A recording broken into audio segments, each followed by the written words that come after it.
what we really try to do is to not act as an intermediary, but really kind of take a step back and allow members to connect with one another. So you'll have a CEO going in and saying, I want to sell my business. This is the industry, this is where it's based, and this is the revenues. And then investors will connect and potentially agree on the transaction, but we're not involved in the dialogue at all. We just make sure that both CEOs are legitimate. They are who they say they are. They're really running the company they claim they're running. And they really are doing clean business and they have the authority to speak on behalf of the company. But then we don't get involved in the conversation. And I made the example of someone selling their business, but it could be any commercial transaction as well. So I'm looking for a distributor in Latin America of my product. I'm looking for a producer of this and that type of machinery for a new production process. So all of that can also be done on the platform alongside investments and M&A and real estate and the likes. I spent 2 years at BCG. All the projects I've done really kind of helped me hone my business acumen. And I loved being a consultant. And I have to say, BCG has been really instrumental in making sure that Opportunity Network was born. Also by the fact that when we started the company and we needed to raise capital the first time and we had just a piece of paper, the people that put in the capital were all my previous bosses at BCG that knew me.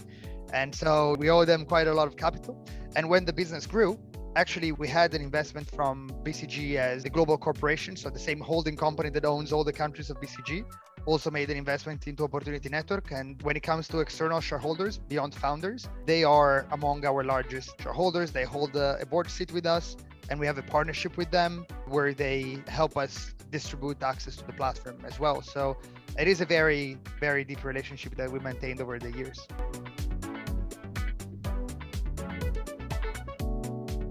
The idea behind Opportunity Network is really not to be this exclusive platform where only very few individuals can access, like a World Economic Forum or whatever else. Our goal as a company, our purpose, is to make sure that every reliable CEO and investor gets equal access to business opportunities. So we want to create a place where it doesn't matter if you're sitting in New York, if you're sitting in Salt Lake City, if you're sitting in Milan, or if you're sitting in Zimbabwe, you have a plain level field where really what matters is your hardworking, your attitude, your ingenuity, and your talent, and your willingness to strive to put forward the best product, make the smartest investment, doing the best due diligence, looking harder to find the right deal, rather than just knowing the right person.